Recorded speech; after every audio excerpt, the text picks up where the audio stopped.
Well, good morning, everyone. I'm John Mann, Director of Education for Lakeside. And, for this year, the 250th of the United States, we're celebrating the cultural and geographic regions of our U.S. states. Since no celebration of cultures and regions in the U.S. would be complete without an exploration of food, I'm pleased to welcome Chef Stacy Maple back to Orchestra Hall for another session in her series entitled Cooking Across America, A Journey in Three Courses. Stacy is a professionally trained chef, culinary educator, and hospitality consultant, a graduate of Le Cordon Bleu College of Culinary Arts with an additional training at the French Culinary Institute, and a familiar face around Lakeside. Stacy will lead a discussion and demonstration of food from three distinct regions covered in our Chautauqua lecture series, which is New England, the South, and the Great Lakes. I would ask if you would mute yourself when ringers if you haven't already, and help me in welcoming Chef Stacy. Thank you. Good morning, everyone. How are we doing today? Yay, we're right in the middle of summer, right? We got through the 250th. How many people celebrated that here at Lakeside? Yes, the fireworks, I'm sure, were fantastic. The 4th of July tradition here in Lakeside is one that my family always just truly loved, and it's like none other, quite honestly. So we have since moved to Florida, and I raised my family here. We spent 20 years in the area, and I've now moved to Florida. I'm kind of back and forth. I'm happy to be here. Lakeside is near and dear to my heart. My great-grandparents owned property here. My grandparents owned property. My parents owned property. And then we lived just outside the gates when I convinced my husband, please, can we move to Lakeside? Because we were living in Cleveland, and I convinced him to make the commute every day to Cleveland just so that we could live here and raise our kids here. So my kids now are 24 and 20. It's killing me. My oldest one just got engaged, though, so we're very excited about that. Graduated college, got a job, so he's doing well. So good. Yay. The youngest one just started college. He's got 1 year under his belt. First semester, a bit shaky. I could relate, though. Second semester, he did well. So we're anticipating another good year for him, too. So with that being said, as I told you, I moved to Florida with my husband, who I met here at Heidelberg College 33 years ago. So, and now we live in Florida down near Cocoa Beach, just south of there, right across the street from the ocean. So I feel extremely blessed, and to be able to come back here is kind of like icing on the cake. So thank you, John, wherever you are, for inviting me back again this year. This is my 12th season doing cooking demonstrations here with Lakeside. I have besides my family, I have a professional history here too with Lakeside. I used to be involved with Coffee and Cream, and we actually owned it at one point right after the Grindleys. I also did cooking classes when Lorenzo's had the culinary school over here. Those were a lot of fun. I also worked for Lakeside. I was the director of wellness and culinary, and then eventually became the VP of hospitality, and I was executive chef over at the hotel for a few years. So yeah, I've done lots of different things, and I'm just thrilled to be back here. So this is a really fun, I guess, kind of thing for us to be doing this year in celebration of the 250th. We have a series called The American Table, and John, with all of his fantastic and creativity, he came up with this idea of incorporating the culinary side of that into this wonderful history that we have here in the U.S. And he's right. How else could we celebrate America without looking at the culinary history and culinary traditions that we have too? We're going to be looking at 3 regions today. This is the third of a series, 3 of 4-part series that we've been doing. How many of you have been to any of the other American tables this year? Yay, wonderful. So some of the things you're going to see are there's some congruency. We're going to talk about the skillet again, the iron skillet. It really is Americana for a lot of good reasons, and we're going to dive into that a little bit more today. I don't even have an iron skillet here, but it does represent a lot of Americana, and I kind of purposely don't use it because I want you to recognize that you don't really need the iron skillet to be able to duplicate these recipes, but if you have one, it's fantastic. A lot of us have them generational, as they're passed down from somebody else in our family. They're almost indestructible, so we can pass them on, and they have a history themselves. The skillets themselves tell a story. But we're going to be looking at 3 regions today, as John said, and today we're going to be celebrating the South region, the New England region, and our Great Lakes region. How many of you reside in one of these 3 areas? Yay, good. Okay, so this is kind of home for us, right? Especially, for the Great Lakes, as I said, I spent most of my life here. I did live in Atlanta, and I went to Le Cordon Bleu in Atlanta, so I kind of spent some time in the South, about 5 years there too. Never really spent a whole lot of time in the New England region. I sure do love the food, though. I really, really do. And we're going to be doing a classic dish from New England today. The first dish, as we're talking about the South, we think about Southern cuisine. We think a lot about, again, that iron skillet again. Any idea why the skillet itself, and we've talked a little bit about it, why the iron skillet itself is so iconic for American culture and American cuisine? Any ideas? Just throw them out if you have some. It traveled well, right? Yeah, so as the pioneers were moving across from region to region, they could take it with them. You can throw it right into a campfire. So the early settlers and pioneers were able to utilize that for cooking right on site. With lard, you could season it, right, and create a non-stick surface before we had Teflon and some of these other things. It was so practical. And because they are molten, they're actually a molten ore that's poured into a sand, a sand cast, yeah, mold. They are one piece of metal, and so they really are indestructible, I mean, for most part. And because of that, you can pass it on from generation to generation.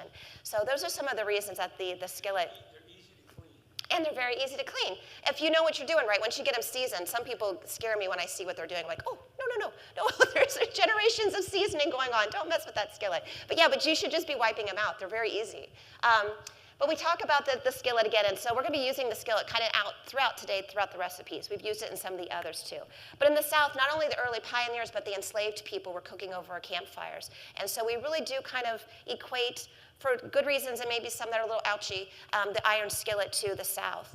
And also we think about corn. It's one of the foundational ingredients of the South. Again, we talked about the cast iron skillet. We're going to be looking at this particular dish. And how many of you actually cooked an entire cornbread in a skillet before? Yeah, it's really simple to do, right? A lot of people think that you have to bake it in the oven, but it can be done simply in your skillet. It doesn't have to be an iron skillet, but any skillet. You pour in the batter, cover it up tightly, and allow the bottom to caramelize and get nice and brown. And if you want, you can flip it over. I flipped mine over for about the last 3 minutes just to get some browning on top. Not totally necessary, though, if that's not something you're looking for. This particular dish, if you see it in your recipes there, is one that, because of time today, we're going to be focusing on the chowder, but I wanted to talk about this real quick anyway. This is a nice sweet cornbread that actually has kernels of corn in it as well. So it's a very traditional recipe where you have your dry ingredients, you've got your wet ingredients. So you take your baking powder, your salt, your flour, anything that's dry, your sugar, you're mixing that together first with the cornmeal. Then we have our wet ingredients. We've got the butter and the egg and the milk, everything else that's in there that's wet, and we're mixing that together. Then we take our dry, we mix it into the wet, and just lightly combine it. You don't want to overwork it. You just want to combine it so that it comes together into one little mass in your bowl. Then fold in those corn kernels. You've got the baking powder in there, and you're trying to create a little bit of levitation in there, a little bit of air, and you don't want to kind of overmix it because you'll kill the air. So we want to keep that in there. So just light and fluffy. Once that's in there, go ahead and grease or butter your skillet really well, and then pour that batter inside on low. This is going to need to cook somewhere between 20 and 25 minutes, depending on your heat, depending on also what kind of skillet you're using. You're going to cover it tightly with a lid or even foil if you don't have a lid that fits your particular skillet. And about 25 minutes later, you're going to come back and you're going to see the brown should be nice and brown. It's going to be a dark brown because of the length of time it sat there, of course. So keep it low. But then the inside should be 135 degrees. If you have a thermometer, you can use that, or just put a pick in there of some sort, make sure that the batter's all cooked. And if you want, it will come out in one piece. I'll put a glove on just so that you can see here.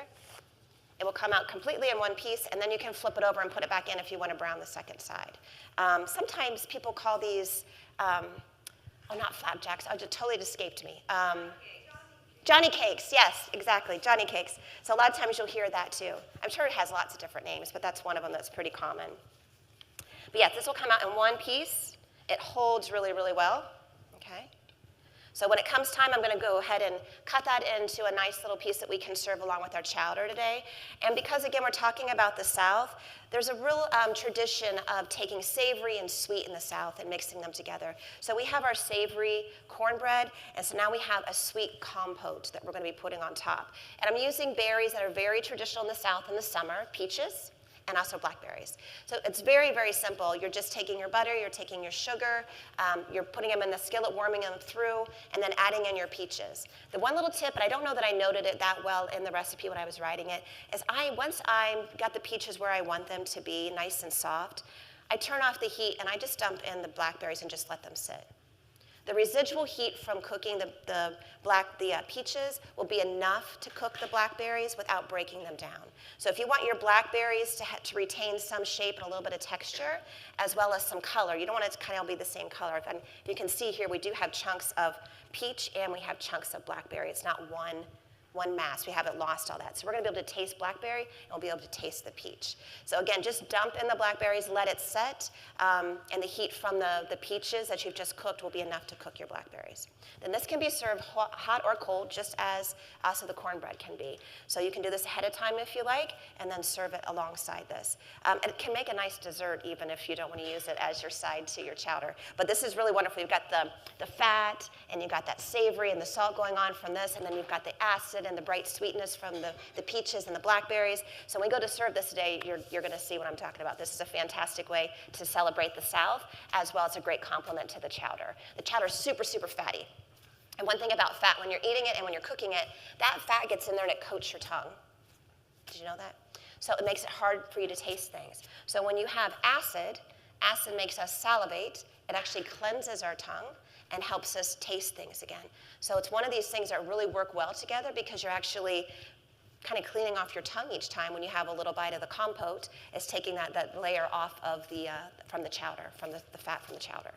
Okay, make sense on the cornbread anyway? Any questions or any thoughts on that?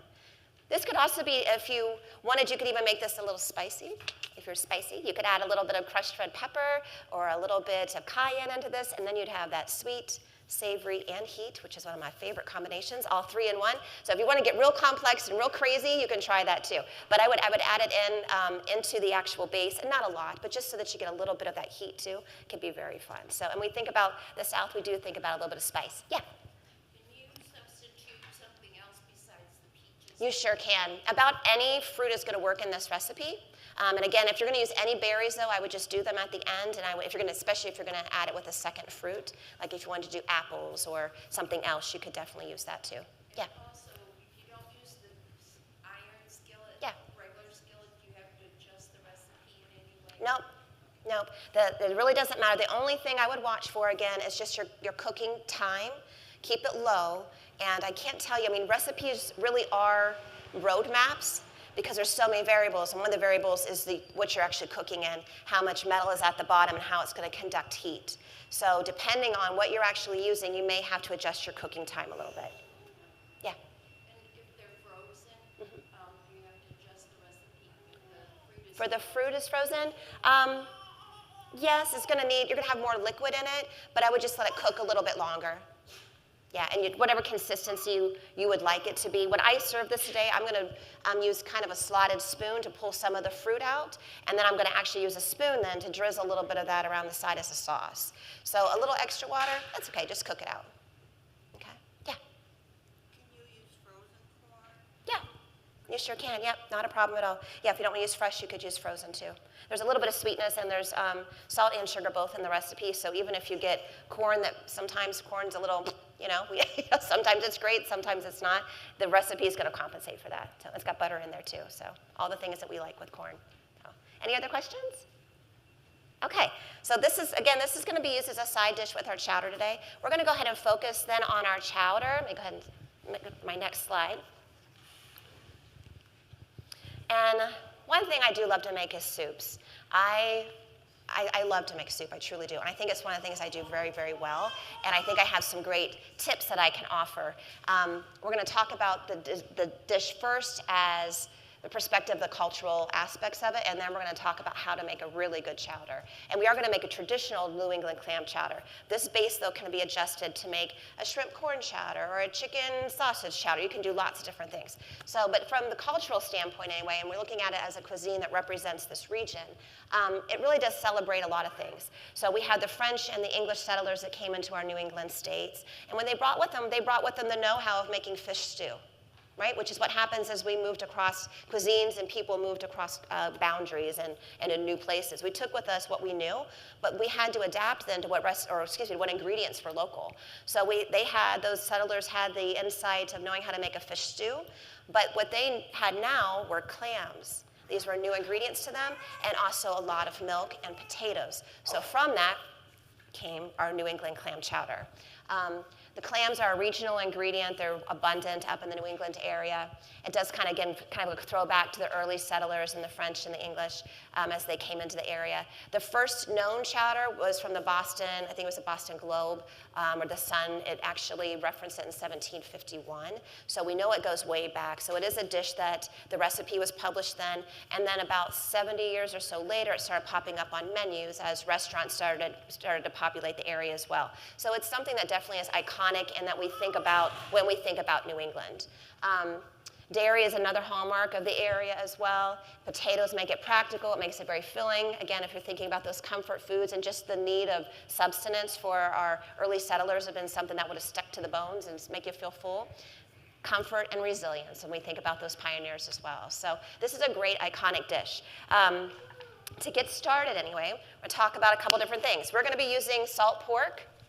Salt pork is a very traditional ingredient that would have been used in place of bacon. We a lot of us have bacon on hand, but salt pork, if you can find it, is a great, very authentic flavor, an authentic ingredient of the New England states. So we're going to actually be making a roux, but using the fat from the actual bacon.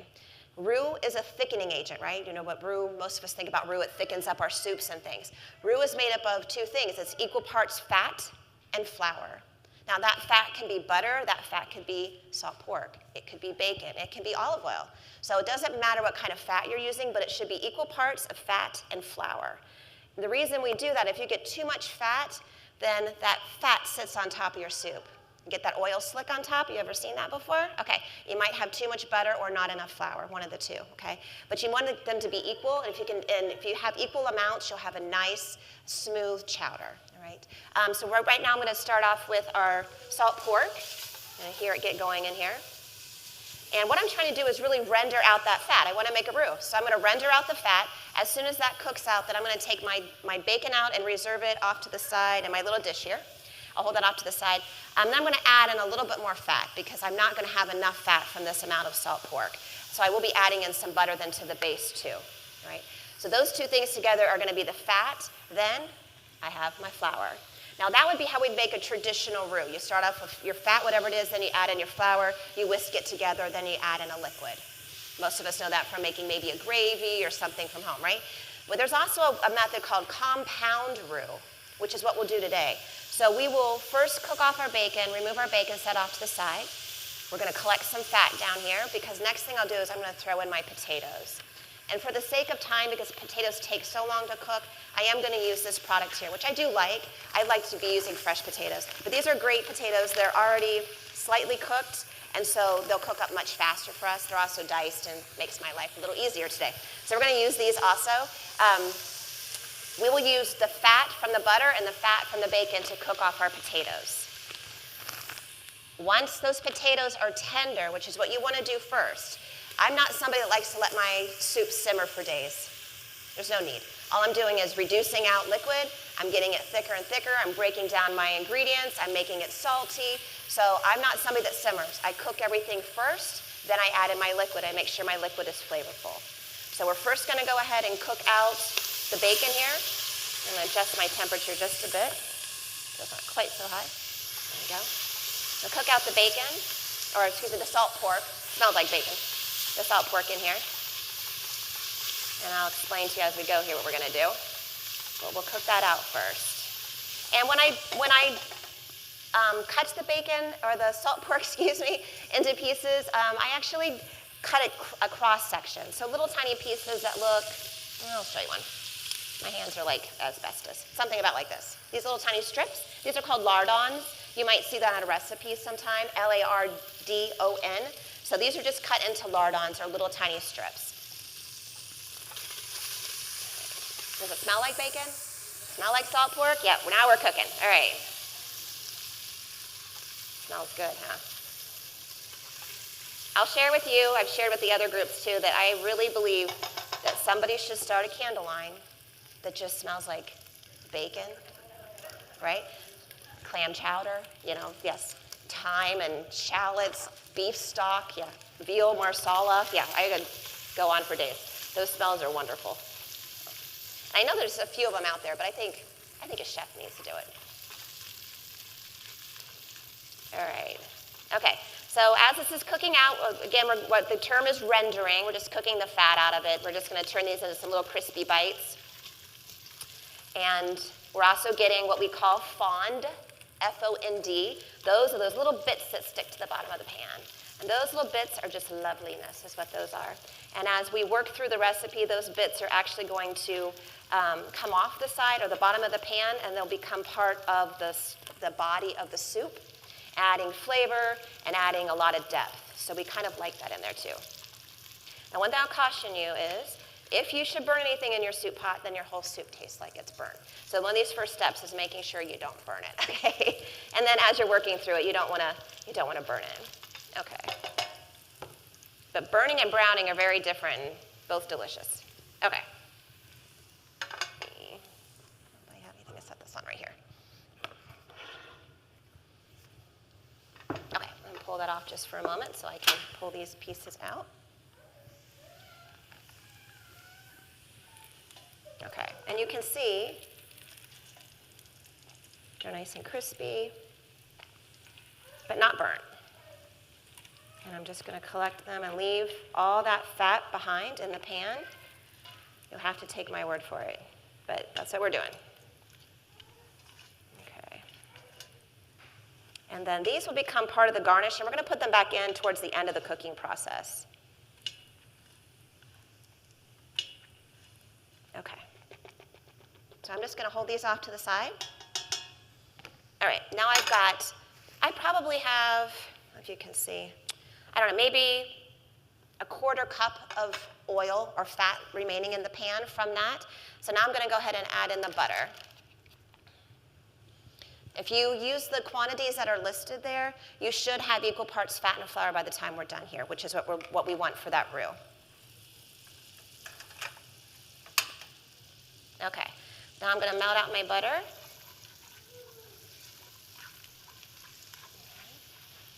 Well, that's working. We'll go ahead and we'll add in our potatoes.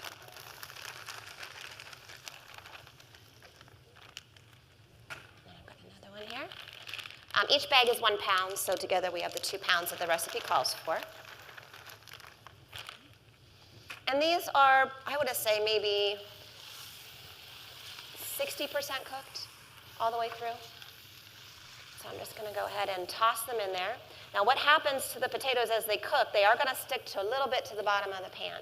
So we just kind of have to watch. Can you see what's going on in there? Yeah? Okay. So I'm tossing it in that oil, fat, the butter, the salt pork. So I've got the one part of what I need for a roux is already in my pan, right? I've got the fat. After those potatoes cook out, that's when I will add in my flour. And I will toss the flour around all the potatoes that are in there, forming a compound roux. We'll have to cook that just like you would a typical roux. We're going to cook that for about 2 minutes or so to cook out that floury taste. And then we'll start adding in our other liquids to actually start bringing it together, okay? In the meantime, I'm going to go ahead and work with some onions here. Pull these off. Okay. So there are some very easy ways to cut onions. And I know, what do we not cut through if you've been here with me? Do not cut through the root. Yay!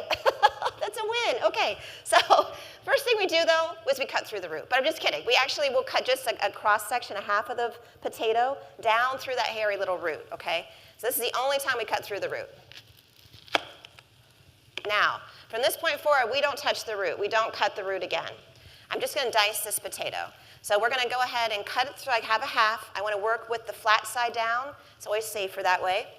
I'm going to nip this little end off, and then I'm going to take these outer layers off. And I can just put this right into my little trash wagon over here. Just get rid of those. I'm going to nip the little end off, but not the end that's got the root. So I'm going to make sure that hairy little end stays together. these off. Okay. We have one more to do the same thing. So I'm going to do a cross section again, down through the root this way. This is the only time we cut through it, right? And then we won't cut the root end, we'll cut this end. Just nip the end off so that we can easily peel it. And I'm going to give this a little toss.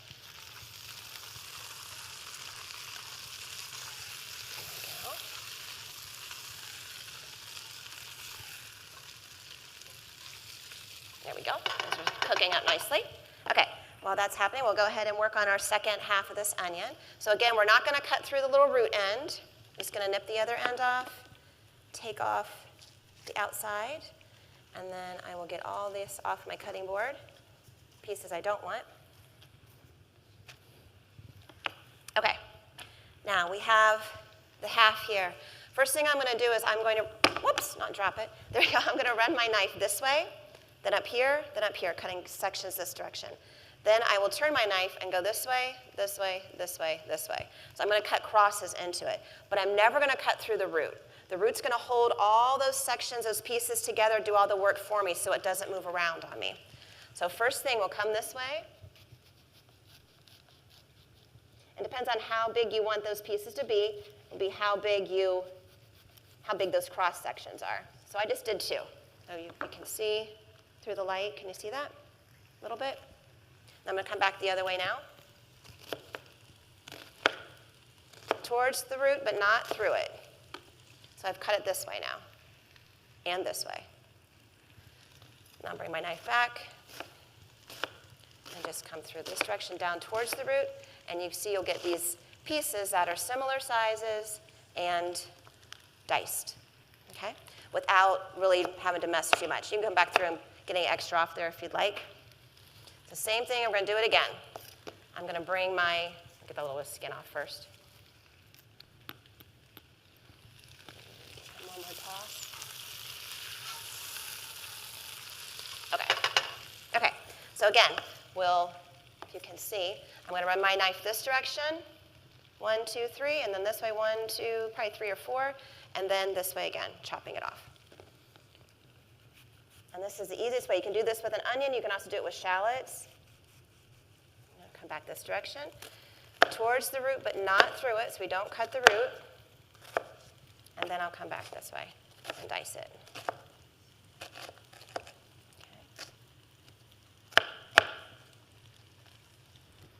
Okay. Then we have the next 2. I'm going to do the same thing.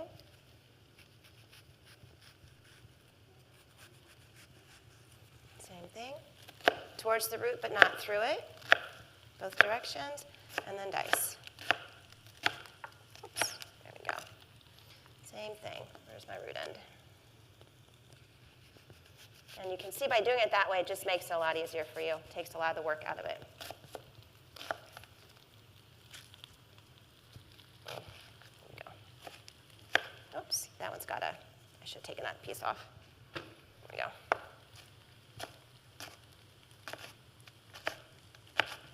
There we go. Okay. I'm going to go ahead and put in the onion now so it can cook.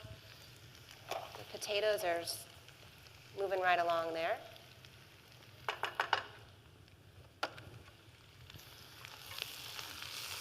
Okay. Now, nothing is going to cook unless it's hot, right? So we need to continue to stir. With this pot being kind of small for the amount of potatoes and such I actually have in here. I wish it were a little bit more surface area. It would all cook a little bit faster.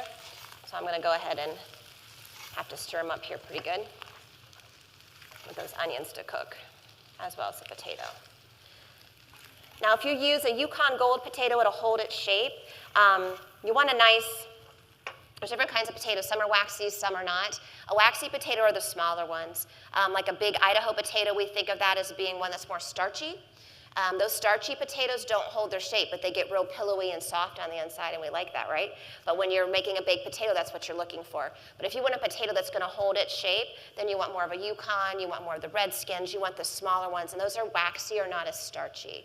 They also have very, very thin skin, so it'd be very difficult for you to make like a tater like twice baked potato or like tater skins out of it or something. Those are going to be more of the starchy ones. So depending on what you're trying to do with your potato really dictates what kind of potato you should be using. So for this, I think the recipe suggests Yukon Gold because that's a local ingredient from the area, but any waxy potato will work well. If you don't have a waxy potato, yes, you can use a starchy potato. It's not a problem. Just know it's not going to hold squared sides on your potatoes. It's going to get a little bit softer, and some of that is going to turn into a thickening agent with your soup. So it might get a little thicker than you intend, or it might be perfect, however you like it. So if you want a little bit thicker one, maybe you want to try the starchy potatoes. But again, depending on what your preference is, you can pick. Any questions as we're moving through this? No? Yeah? Yeah. Yeah.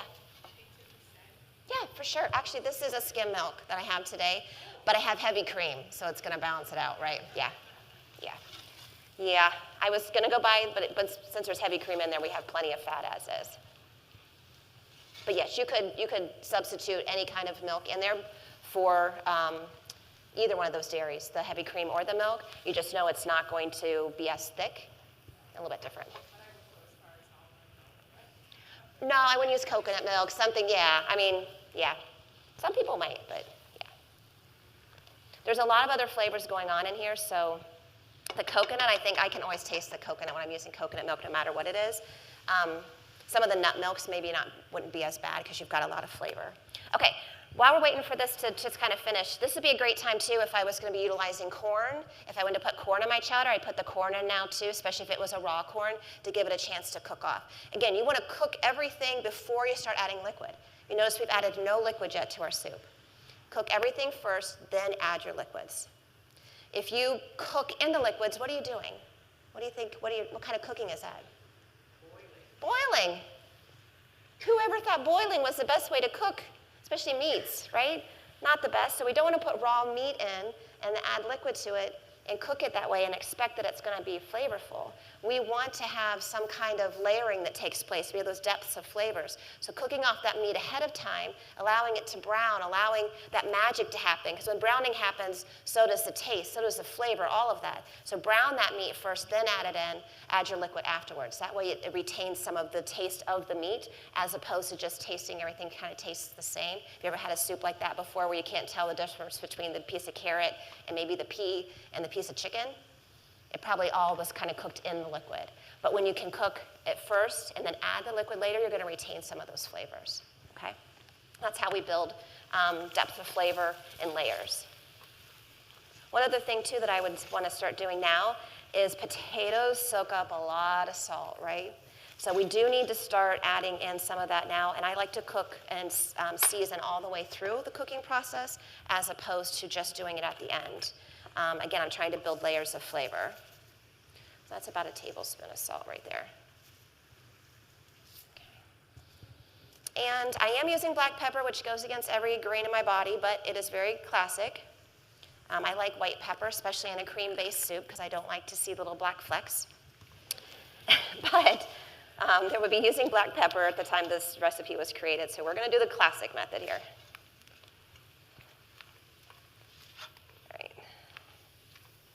Now, because these potatoes were a little bit, they're par cooked, and I'm not sure, it doesn't tell me if they're waxy or starchy, it just says potato, right? I can tell you that they definitely were a starchier potato because you can see even how it's coming together, right? It's just kind of coming together. It's getting a little bit soft, which will still be wonderful. Okay. But potatoes will take quite a while to cook like this, so you want to continue to stir so that they get a chance to touch the bottom, and you want to make sure that they get cooked before you really continue on. Give that just a second yet. Okay, so the other ingredients that are going to go into this, we have a little bit of celery, which we can put in now too, because that needs to cook through. Oops. If I was adding corn, which again is something I would like to add, but it's not a traditional ingredient, so I'm not going to be adding it today. But I'm all about using mirepoix, which is a French term for the carrot, celery, and onions. They're kind of a basic foundational aromatics of a lot of dishes. This particular New England clam chowder, the most earliest recipes that we can find for do not include carrots. So I'm not sure the carrot, when that was introduced, if I don't know that much about the carrot. Does anybody know if the carrot was actually a crop that was here that was native, or was it brought in? Anybody know?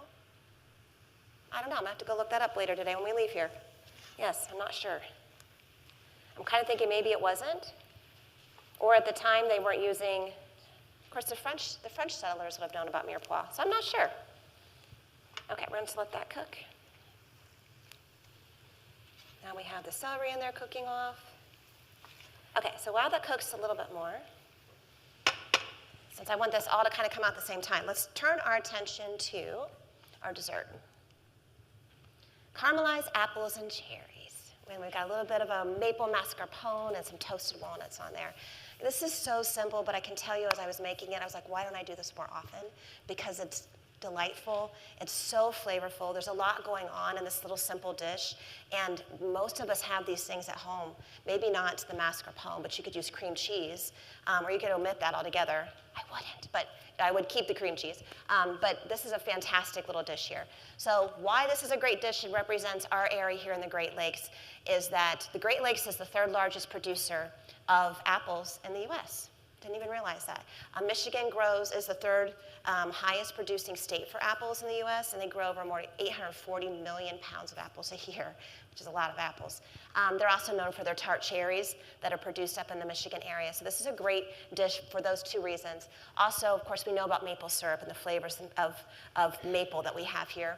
Another great local ingredient. The walnuts are black walnuts, especially, which what I'm using today, are grown here regionally.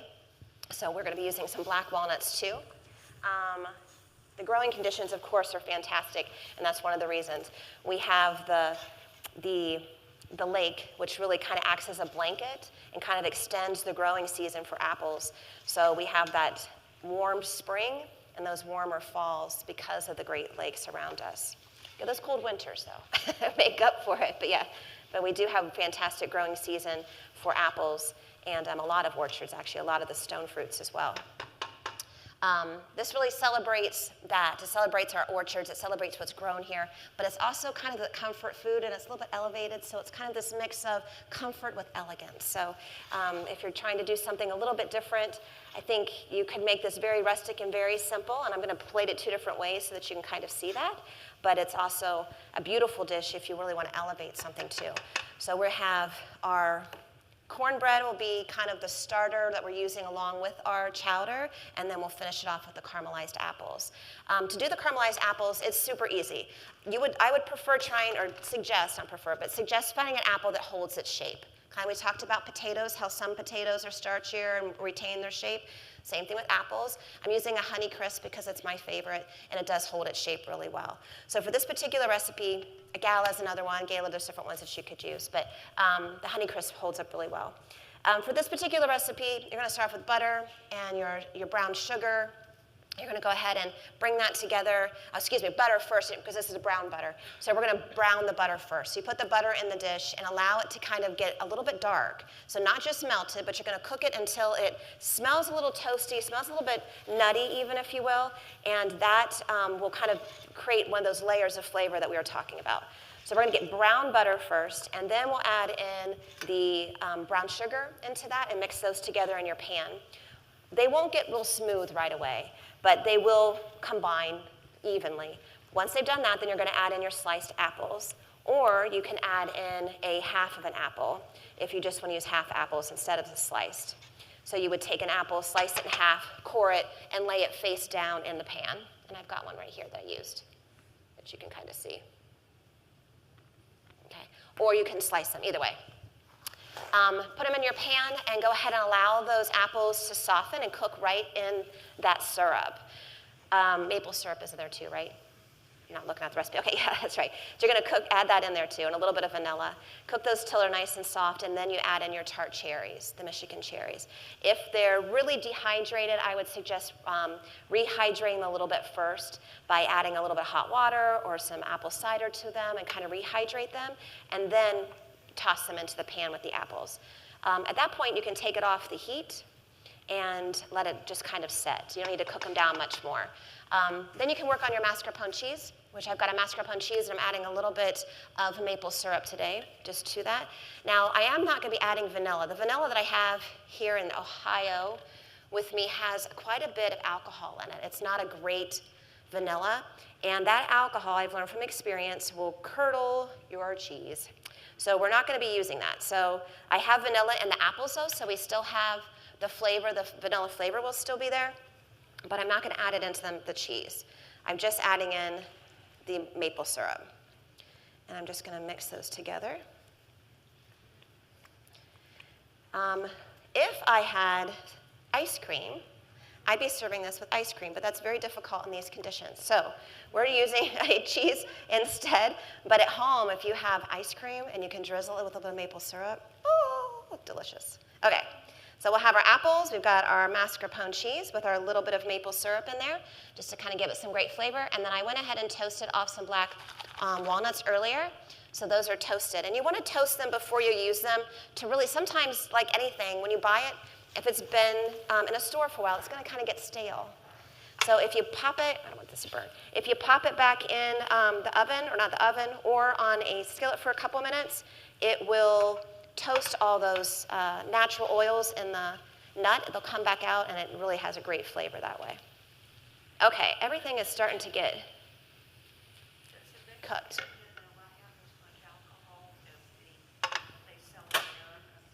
What is that again? I'm sorry. Does the Mexican vanilla have as much or more So- alcohol than what they sell here? I don't think so. So I have one that's called Los Cinco Soles, which is the Five Sons. It's a Mexican one that I love, and that one has never done it. So I don't think, I haven't looked to see. But the alcohol that I bought from GFS, it's a large container of it, it has 2% alcohol in it. And I didn't look at the alcohol content until it curdled. And then I was like, oh, what happened? That's not my maple. So I went back to look to see, and it was just a lot of alcohol in there. So I just omitted it from that, added it into the apple base, just to be safe. So, okay? All right, so, yeah. So that's actually the syrup that when I cooked it all off. That is the natural sugars from the apple itself, cooked out, as well as the maple syrup, the butter, and the brown sugar that was in there. But not the cherries? The cherries are in there too now. Okay. Yeah, everything, yeah, it's all kind of together just in one little container. Yeah, I just pulled it all out of the pan and just stuck it in there for now. Okay. I don't think that the celery is totally cooked. I would like to keep going, but I'm afraid in this pan, if I go much further, it's going to burn the bottom of my pan, as well as I think it's going to turn into one big ball of mush if I go much further. So when you try this today, just know that it would be better at home if you were able to do it at your home kitchen. Just kind of cook the celery out a little bit longer. Okay, I'm going to go ahead and add in the garlic.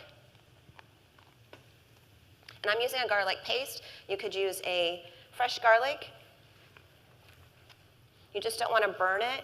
So when I'm making a compound roux like this, it's one of the last things that I add before, so I don't take a chance of that garlic burning on the bottom, because burnt garlic has a super bitter flavor, and it's really hard. Yeah, it's really hard to cover that up. So we're going to add that in last, especially when I'm working with the paste. It's not going to take much heat or much time. I'll add in now. We're going to make this compound roux. So it's compound because all these other things are in here. I've got my oil, the fat, and the butter, and now I'm going to add in my flour. Equal parts. And I'm just going to toss all that together with the flour.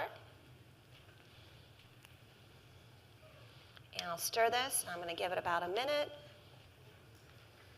after I'm done stirring to allow that flour to start to cook out. Now remember, the cooking process doesn't stop just because we turn it off the flame or we take it off the pan, right? The heat in this pan is going to continue to cook for quite some time. So just always be mindful of that when you're cooking. All right. Okay. Now we've got the flour in there. It's fully incorporated into everything else. You can see. I can tell that the celery is not done. I can tell it's too bright green still, I can tell. So it's probably going to be a little crunchy. But we're not totally done cooking yet either, so it's got a chance to cook off still. Okay, so now I have all my liquids. I have stock, which I have a chicken stock. I also have clam. I've got cream. I've got milk. I've got some Worcestershire. These are all the different liquids that are come together to make that sauce. I also have clams that are sitting in clam juice.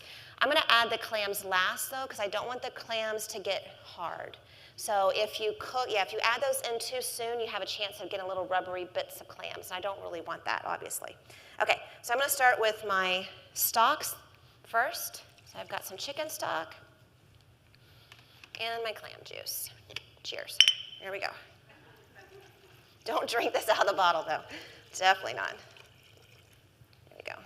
All right. Put those in here. Okay, turn my heat back on. It's on fire again. I've been cooking this over low to medium heat the whole time, too. Okay. All right. Yeah.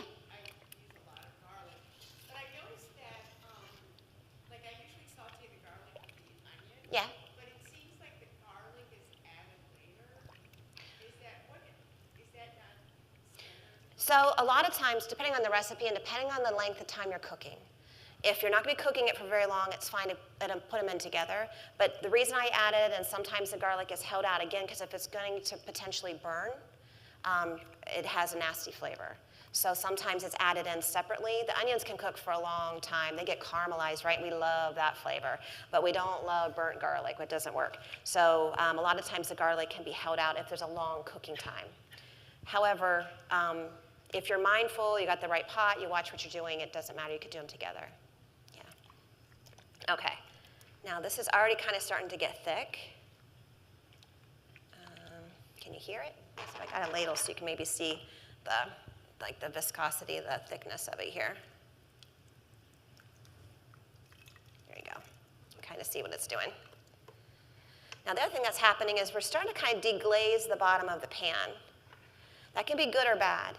If you have scorched the bottom of the pan or you have burnt anything on the bottom of the pan, when you add that liquid, it's going to come off, especially if you're scraping the bottom. If there's something burnt there, then I would be using this just to softly scrape the bottom of the pan so I'm not removing those burnt pieces. But if it's not burnt and I'm comfortable that those flavors are great in the bottom of the pan, then I want to remove that. I want those little bits to come off. Those bits are fantastic. That's like gold. So we want those little bits to become part of our soup. And I feel confident yet, and I didn't smell anything as I was cooking, didn't think anything burnt, so I'm kind of scraping it even with the ladle just to kind of remove the bottom and deglaze the pan, which just means we're removing the bottom, all those little pieces of fond, those little bits that are stuck there. Now you can see I kind of got some of it. It was nice and brown. Okay. I'll let that go for just a moment. We're going to go ahead and add in the Worcestershire, which I don't normally add Worcestershire, being that I was trained the French tradition. I would be adding wine, but we are doing the New England tradition today, so we're doing a little bit of Worcestershire. I'm going to add in my cream. Or excuse me, this is the milk first. And then our cream. And notice I'm still holding off on the clams. Oops, some time in there still. Okay. Now, in theory, if everything's cooked all the way through, everything's totally cooked, all I need to do is bring it up to temp, taste and adjust. Taste it, see if it's got enough salt, if it has enough flavor, if there's other seasonings I want to add to it, and adjust it, and you can serve it immediately. There's no reason, we all think that we have to simmer stew or simmer soups for hours.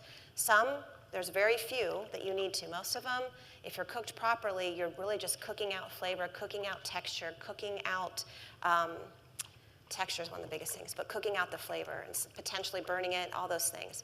So I think my mom, God love her, she's a fantastic pastry chef, but when she would make like vegetable soup, she would, and you know my mom, right? So I'm not saying anything bad about her, Fran, but my mom's a fantastic cook. But when she'd make soup, she would start off, a lot of times, especially vegetable, she would get the stock ready and then she'd just throw all the vegetables in and let it sit for hours, low, and simmer it all afternoon. And I love it, but you lose some of the texture and you lose some of the flavor. The green bean tastes like the carrot.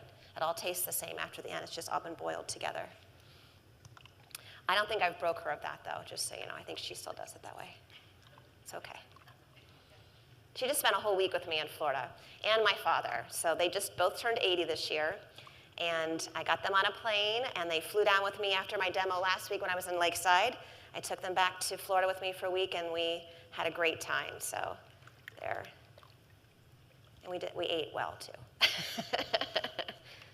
Did a lot of good cooking.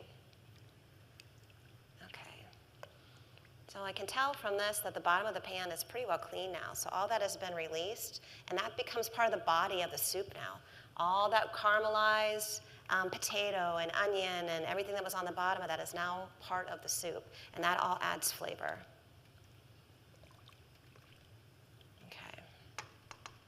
Okay, while we're letting that come up to temp, because I do want to bring it up and get it warm. I don't want it to be super hot, but I'm going to let it be warm. Then we'll add those in. We're going to go ahead and start plating up the other two courses here. Okay. And I don't have to worry so much about this now. The cream's not going to separate. It's not going to have to worry about curdling or anything like that. So I can't allow this to come up to a simmer. I wouldn't boil it necessarily because there's no reason to.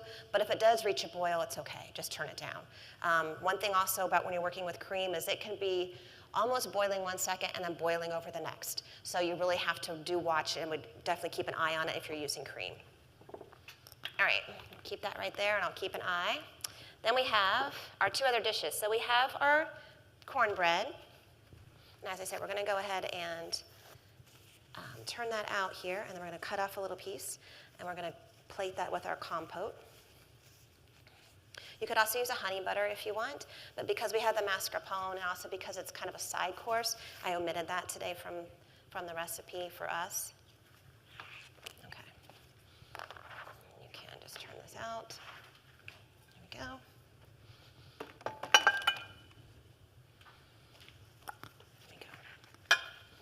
Okay, and then I'm just going to cut this into a little pie piece almost.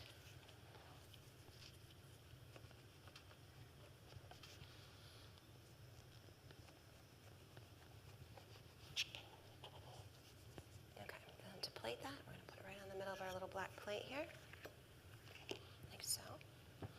And then we have our peach and blackberry compote. Pull out some of the bigger pieces. Put that right on top. There we go.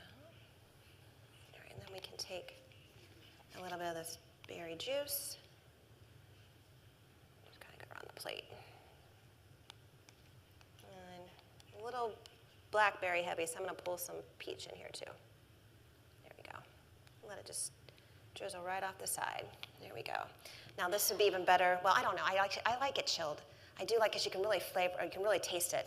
And when it's hot, sometimes you miss some of that. But there's going to be our cornbread, skillet cornbread with our blackberry and peach compote. That would be course number one. And give this a stir again. It's definitely starting to foam up a little bit, so it's coming up to temp. When you see the steam, we're about 180 degrees. When we boil at 212. So steam is kind of almost perfect for this. We're going to try to hold it right here. That's giving everything kind of a chance to come together. We're cooking out the flour. We're finishing off the carrots, or not carrots, but the celery, the onions. Hopefully everything will get cooked all the way through then. Again, I think the celery is probably going to be a little crunchy. And once I see steam, do we see steam? Anybody see steam yet? A little bit? We'll give it just a minute. We'll add in the clams, and once we do. Okay, then for our final course, we have our the apples, not blackberries. And we're going to plate this two different ways. So I'm just going to show you how you can use let me stir this back up a little bit. The whole apple. And this could be plated with a scoop of ice cream.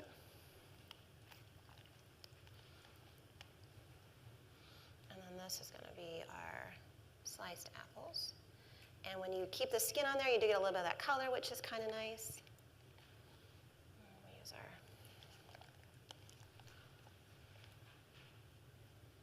There we go. We'll come back. We'll put a little sauce on there in a moment. Then we have our mascarpone cheese with our maple syrup.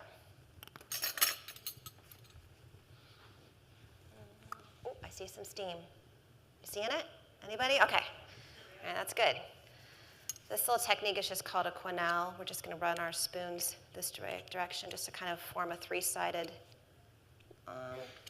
little three-sided loveliness of mascarpone.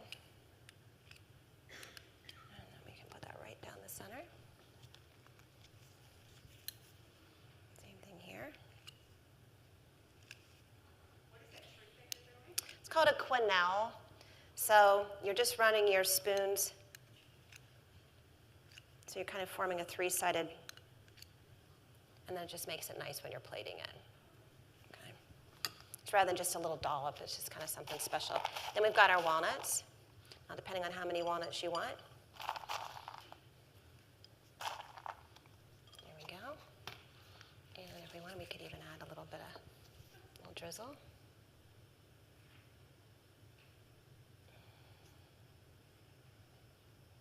There we go. I can hear my soup, so it's calling me over there. We're going to add a little bit of this around the edge then too.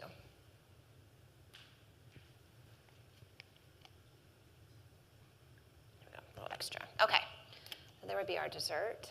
So we have 2 different plating styles for the dessert there. All right. Any questions on the dessert or on the cornbread? Anything so far? No? Okay. All right. Ooh, definitely steaming now, right? All right. Okay, I'm going to go ahead and add them. This is obviously going to thin it out a little bit. Sorry, what is that you're adding? These are the clams, and they were in a little bit of clam juice, yep. And those clams, I just want to do them kind of at the last minute so that they don't get overcooked and get rubbery. Yeah. You said 2 cans. What size can? Of the clams, they're the same ones that the little tuna comes in. I don't know how many ounces there. They're probably not quite, maybe 8 and 6. Never bought them, so I don't Yeah, know. they're right next to where you'd buy the canned tuna fish. You'll see them right there. You can buy them minced, or you can buy them chopped, or you can buy them whole. These are the chopped. Minced is a little bit too small for me. I don't like a whole clam, so Did you add the juice, or did you take that out? I left the juice with it. Yep. So that's gonna. And how many servings is this recipe? So I doubled it for us today. So But I actually have it printed. yeah, I would assume, I'm trying to think, probably 6 to 8, because that's normally what I do offhand. And looking at that, that would be about right. Okay, now then, oops, we can add back in. I'm going to keep some of this out for garnish. But the rest I'm going to add that back in. And if you wanted to keep it all out and just use it all for garnish, I prefer the salt pork when it's crispier than when it's soft. By adding it back in, of course, it's going to get soft again. So if you want to just keep it all crispy, you can just add it and use it only on the top as a topping and as a garnish. And then you'll always have crispy instead of the soft, just depending on what you prefer. But we'll have both here today. Okay, now I am going to taste this and adjust it. So what I'm really looking for when I say that is really salt. That's the biggest thing. And any other flavors that we want to add into it. I didn't add the thyme into it yet. I'm going to add that in at the end.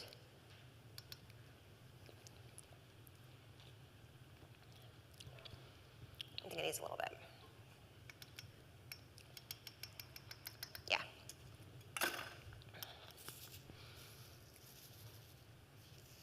I'm using a kosher salt. Makes it easier. The older I get, the worse my eyes get. I can see how much this is. And I'm used to using that so I can feel it and see it too. Now the salt pork, it's in the name, right, has some salt in it. So you might find that you don't need quite as much as you might think because it does have some salt from the pork. Surprisingly not as clammy as I would like it to be. If I had more on hand, I'd probably add a little bit more clam into it. But good. Okay.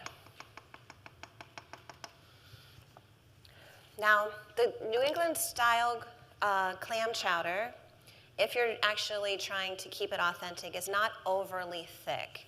So if you see the viscosity on this, it's a nice cream, but it's not thick, okay? Chowders are really any kind of soup that has potato in it. That's truly what a chowder is.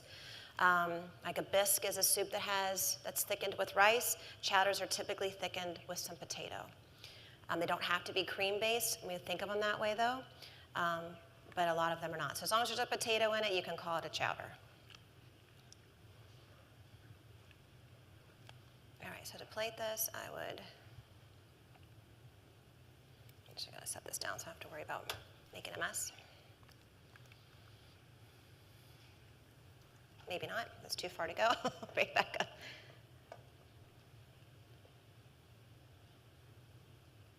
There we go.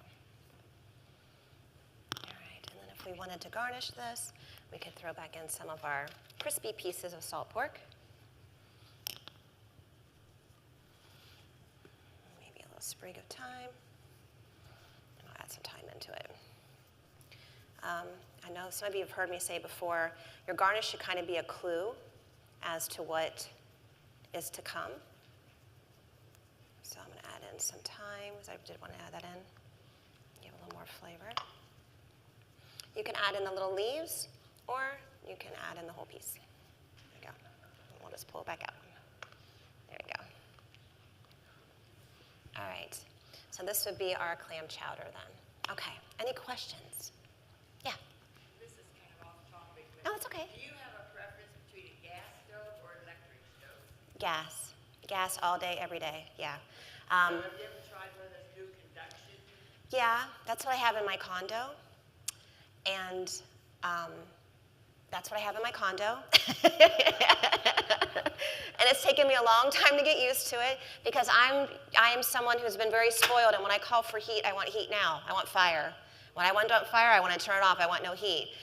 So it's difficult because the induction burners, the convection, or not convection, but the flat tops, ceramic top, all those stay hot a long time. So you turn it off, and you might be another 5 or 10 minutes, and you still have heat. So it's taken me a long time in my condo to adjust because I was just so used to being able just to turn it off and go from small flame to hot flame really quick, as opposed to have to take 7 or 8 minutes to get to that point. Sometimes, maybe not quite that long, 5 or 6 minutes. So I definitely love gas. That's my preference, but that's mostly, especially working commercially, that's what we normally have for that particular reason. So if you're working with the other, it definitely can be done. And if that's what you're used to, it works just fine, but it took me a long time to get used to it again. I hadn't had anything but gas for a lot of time, so yeah. Any other questions? Anyone? We're going to have, we have an opportunity to sample some of the chowder. It's a little bit hot, but I'm going to put it in these little tiny cups, and it will take a minute for it to cool down just a bit. Hopefully we don't melt the cups here. Let me see.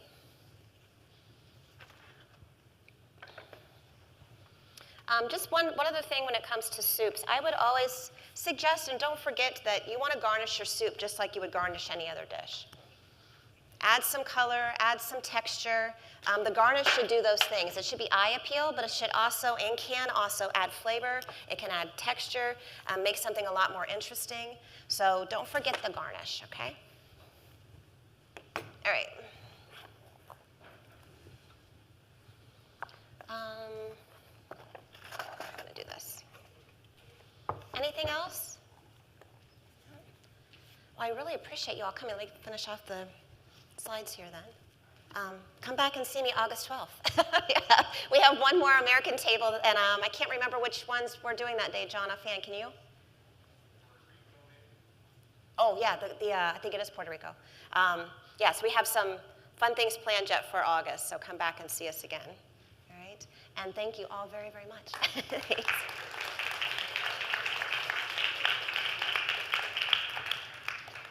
And if you want a sample, you're more than welcome to come on up. You can take a little cup. It is hot. You can sip it and just be careful with it. So do you have websites with your recipes? So if you text me or call me or email me, I can send you recipes. I do have a couple blogs where recipes kind of live, but not everything is there. Yeah, my intention at one point was to have everything online, and it just hasn't happened. They're super hot, so be careful.